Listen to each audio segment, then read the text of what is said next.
इस बांसुरी को देख रहे हैं आप? इसकी मधुर धुन सुनकर हर कोई मुग्ध हो जाता है, परंतु इसकी उस पीड़ा को कोई नहीं समझ सकता जो इसने बांस से बांसुरी बनने में पाई है। पीड़ा सहकर ही इसमें से सुर निकलते हैं जो मन को शांति देते हैं। इसी प्रकार पत्थर से प्रतिमा को देव रूप बनने में छेनी और हथौड़ी की मार सहनी पड़ती है, तभी उसकी पूजा होती है। बात यह है कि निर्माण के लिए स्वयं के टूटने का विज्ञान बहुत ही आवश्यक है। जब टूटकर चूर हो जाओगे तभी नया अस्तित्व पाओगे, अर्थात शक्ति पाने से पूर्व पीड़ा का भोग करना आवश्यक है। यदि पीड़ा से भागोगे तो शक्ति नहीं पाओगे। अभी आप पर निर्भर करता है कि आपको बांस बनकर रहना है या बांसुरी, पत्थर बनकर रहना है या प्रतिमा के रूप में सजना है। यह निर्णय आपका है। पूरा भारतवर्ष एक महायुद्ध के ज्वालामुखी के मुख पर बैठा हुआ है। उस युद्ध को प्रारंभ करने का कलंक अपने सर पर मत ले ले। मुझे आपके भांति धर्म स्थापना की कोई चिंता नहीं। मैं यहाँ वो करने आया हूँ जिससे मेरे जीवन को संतुष्टि मिले। मैं संसार को नहीं, अपने जीवन को, अपने आनंद को महत्व देता हूँ। यदि संसार ही नहीं बचेगा तो जीवन में आनंद का क्या महत्व है पुत्र? वो आपकी सोच है, आपका कार्य। मैं वासुदेव कृष्ण नहीं हूँ। मैं ना ही भविष्य की चिंता करता हूँ और ना ही योजनाएं और माया जाल रचता हूँ। मैं अपने आज में जीता हूँ, इस पल का आनंद लेता हूँ। मैं बड़ी उड़ान की योजनाएं नहीं बनाता, बस अपने पंख खोलकर उड़ जाता हूँ। फिर चाहे वायु सुगम हो या चक्रवात, मैं इस पल को जीता हूँ। फिर चाहे अगले पल में मृत्यु हो।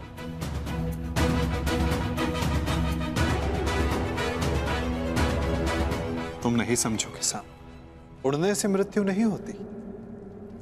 मृत्यु तब होती है जब वो धरा पर अनुचित तरह से टकराए।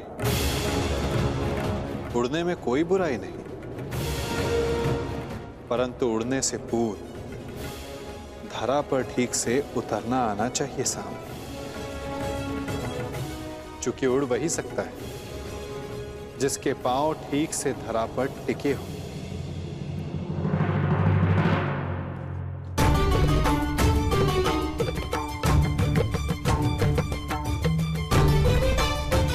भद्र, इस शुभ अवसर पर इन अस्त्रों का क्या काम?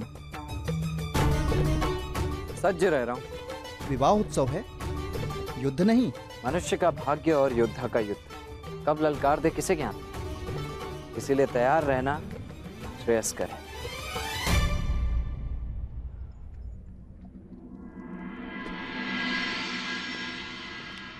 मैं प्रस्तुत हूँ।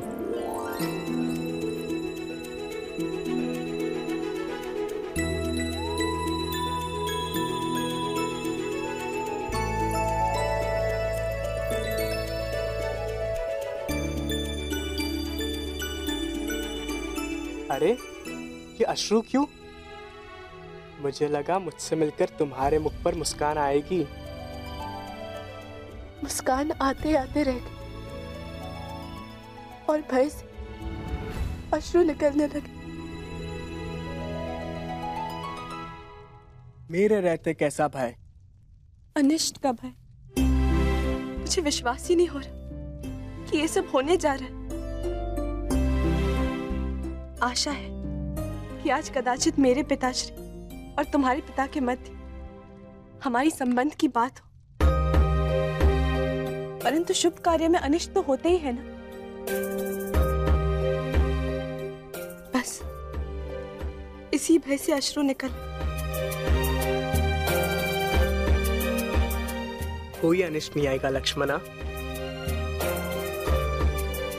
और यदि आया तो उसे मेरे बाणों का सामना करना होगा।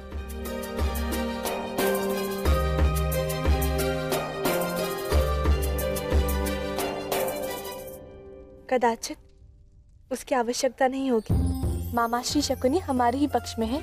मुझे गांधार राज की चिंता नहीं, समस्या तो तुम्हारे पिता और मेरे पिता के विचार भेद की है। इसीलिए तो मामाश्री शकुनी का हमारे पक्ष में होना श्रेष्ठ है। मुझे उन पे पूर्ण विश्वास है। देखना, वो कोई ना कोई मार्ग अवश्य निकाल लेंगे और पिताश्री भी मान जाएंगे। परंतु मुझे गांधार राज शकुनी पर विश्वास नहीं। ऐसा मत बोलो साम।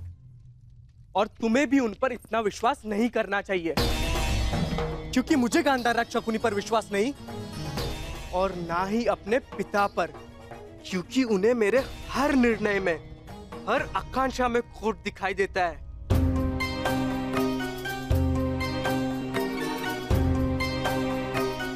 साम,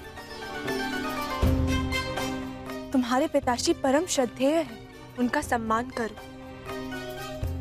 अंततः उन्हीं की इच्छा पर हमारा संबंध निर्भर है। मेरा संबंध किससे होगा ये मेरी इच्छा पर निर्भर करता है लक्ष्मणा। चलो देखते हैं क्या छिपा है मेरे पिता के मन में।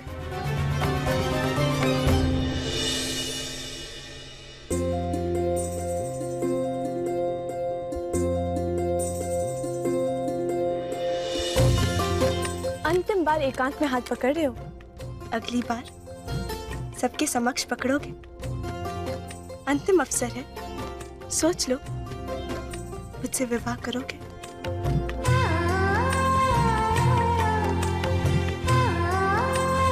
अवश्य। मेरे अतिरिक्त तुम्हारा हाथ कोई नहीं पकड़ पाएगा लक्ष्मणा।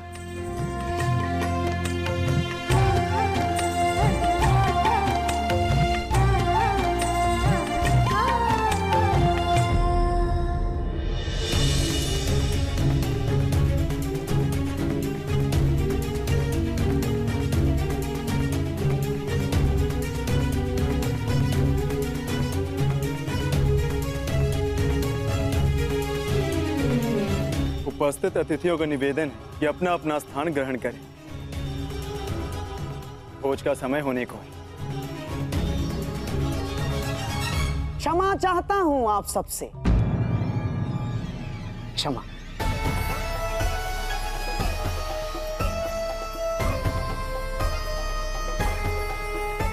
परंतु मुझे प्रतीत होता है कि भोज से पूर्व एक महत्वपूर्ण घोषणा कर दी जानी चाहिए।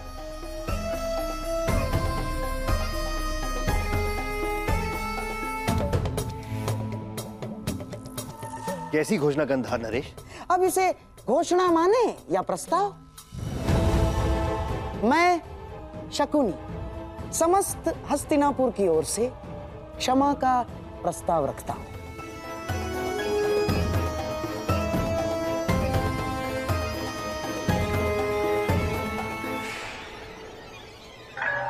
विराट राज, हमने इससे पहले भी आपका आतिथ्य भोगा है। आपने हमारा सम्मान किया, हमारा सत्कार किया, परंतु मेरे प्रिय दुर्योधन ने पांडवों की खोज में सीमाओं का उल्लंघन किया। मैं जानता हूं आपका अपमान हुआ। उसके पश्चात हमने अकारण मत्स्य पर आक्रमण किया, कोई आवश्यकता नहीं थी। हम अपने लक्ष्य को लेकर इतने उतावले हो गए थे कि नीति, संबंध, सब कुछ भुला बैठे, सब कुछ। और इसीलिए मैं शकुनी युवराज दुर्योधन की ओर से और समस्त हस्तिनापुर की ओर से आपका क्षमा प्रार्थी हूं और आपका आभार भी व्यक्त करता हूं कि आपने फिर भी हमें अपनी पुत्री के विवाह में आमंत्रित किया और हमें सम्मानित किया। आभार।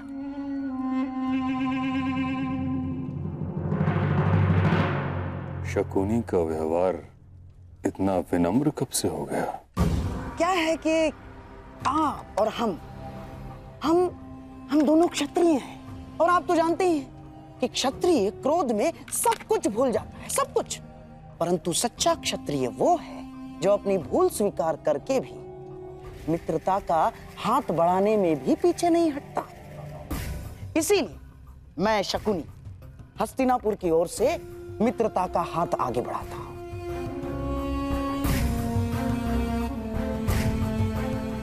और इस मित्रता को बनाए रखने के लिए एक प्रस्ताव प्रस्तुत करता हूं।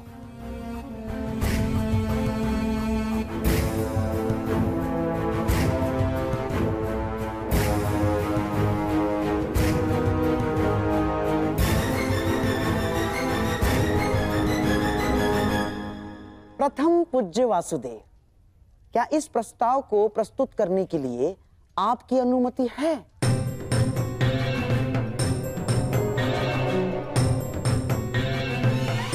मित्रता बैर से सदैव श्रेष्ठ होती है गांधार राज।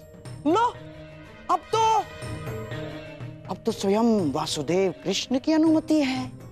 तो मैं हस्तिनापुर की राजकुमारी युवराज दुर्योधन की पुत्री लक्ष्मणा का हाथ विराट कुमार उत्तर के हाथ में देने का प्रस्ताव रखता हूं।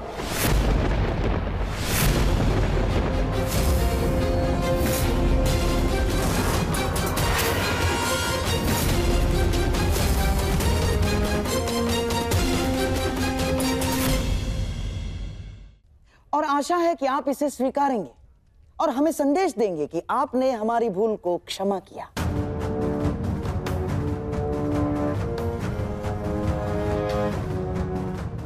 अब विराट राज के साथ साथ आपसे भी आशा है कि आप भी इस संबंध की अनुमति देंगे। महान वासुदेव।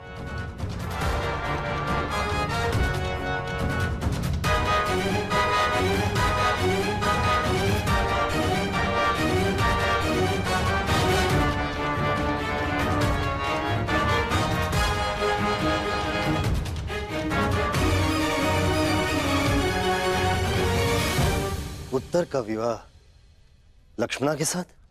क्यों विराट राज, आपको हमारी मंशा पर संदेह है या हमारी पुत्री के गुणवती होने पर संदेह है आपको, या हस्तिनापुर पर संदेह कर रहे हैं आप?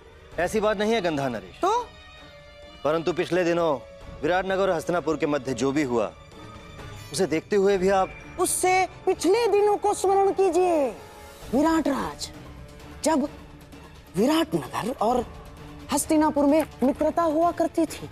इस कीचक के वध के पश्चात जो कटुता बढ़ी है वो हमारी भूल थी विराट राज।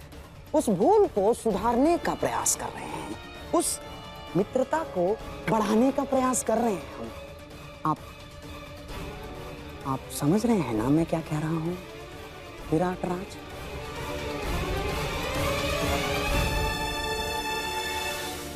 कहीं ये किसी और छल का प्रयास तो नहीं गंधार राज? क्या ये संबंध हमसे भविष्य में होने वाले युद्ध में विराट राज का सहयोग प्राप्त करने की योजना तो नहीं है? क्या छल भीम? कदाचित तुम्हें ज्ञात नहीं है, छल परायों के साथ किया जाता है, अपनों के साथ नहीं। तुम्हें क्या लगता है मैं तुम्हारे ज्येष्ठ भ्राता युधिष्ठिर हूं, जिसने अपने भाइयों को सगों को चौसर के दांव पर लगा दिया?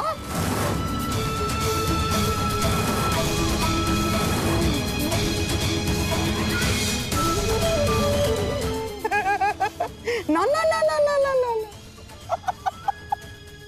मैं लक्ष्मणा को, मेरे दुर्योधन की पुत्री को दांव पर नहीं लगाऊंगा ना। ये तो केवल मेरे सम्राट दुर्योधन का प्रस्ताव है और उसे मैं प्रस्तुत कर रहा हूं, बस।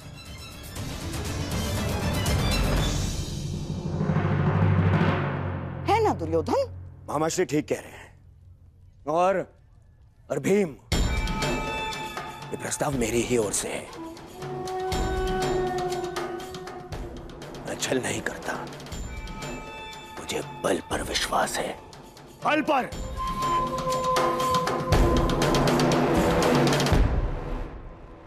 और हाँ भीम, राज परिवारों में विवाह संबंध होना कोई विचित्र बात नहीं है ना।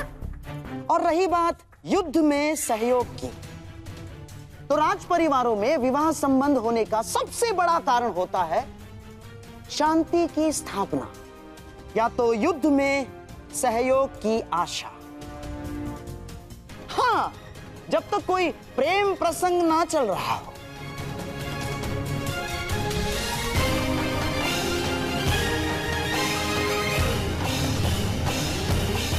आपका क्या मत है प्रथम पूज्य वासुदेव?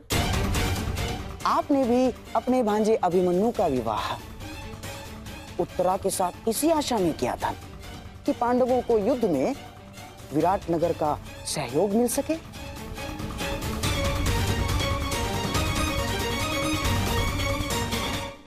बताइए, मैं कुछ असत्य कह रहा हूं वासुदेव?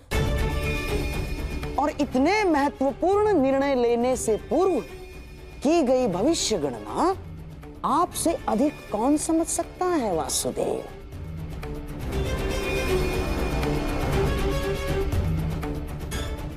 और मनुष्य भी मवेशी इसीलिए घर में लाता है कि उसके दूध से आहार मिल सके, इसलिए नहीं कि उसका पालन पोषण कर सके, है ना वासुदेव? युद्ध भारतवर्ष के द्वार पर खड़ा है और ऐसे में हम युद्ध के सहयोग के लिए कोई विवाह संबंध बनाते हैं तो इसमें आपत्ति है वासुदेव? बताइए।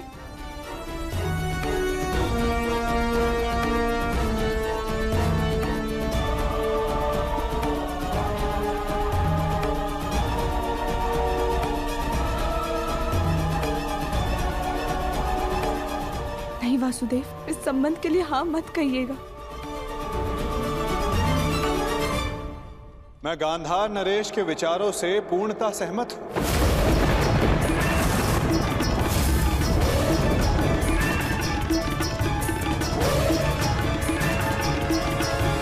यदि पांडवों को अभिमन्यु का विवाह विराट राज की पुत्री के साथ करने का अधिकार है, तो दुर्योधन को भी विवाह का प्रस्ताव विराट नगर भेजने का पूर्ण अधिकार है।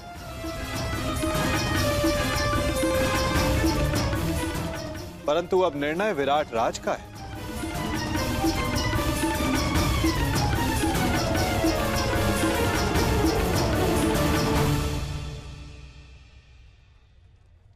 वासुदेव, क्या आप इस संबंध को मान्य करते हैं? विराटनगर और हस्तिनापुर के संबंधों के इतिहास को देखते हुए भी क्या ये उचित होगा? मेरी दृष्टि में शांति से उचित कुछ भी नहीं विराट राज। यदि गांधार नरेश बीते कड़वे संस्मरणों को भुलाकर उज्जवल भविष्य की कामना रखते हुए प्रस्ताव रखना चाहते हैं तो अवश्य गांधार नरेश को पूर्ण अधिकार है। और मुझे आप में विश्वास है, अगर आपने कुछ सोचा होगा तो उसमें सभी का हित होगा। कुमार दुर्योधन, मुझे यह संबंध स्वीकार है।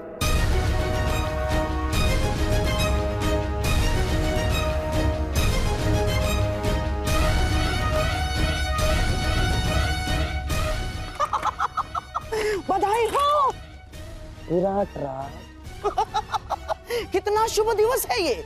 जब हम यहाँ आए थे तो अतिथि बनकर आए थे और अब जब जाएंगे तो संबंधी बनकर जाएंगे। मेरा और एक प्रस्ताव है।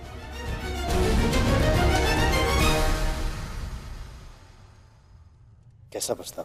नहीं, अर्थात पांडवों के और हमारे संबंधी एक ही है और सारे यहाँ उपस्थित भी हैं, तो क्यों ना अभिमन्यु और उत्तरा के साथ साथ लक्ष्मणा और उत्तर का भी विवाह एक ही मंडप में कर दिया जाए।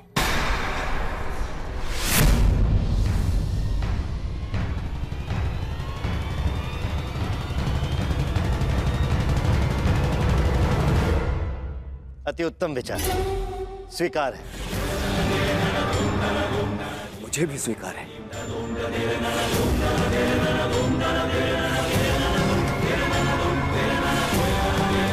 और मेरा भी निवेदन है कि सारे संबंधी गले मिलकर अपने कड़वे संस्मरणों को भूल जाए और फिर भोज आरंभ हो।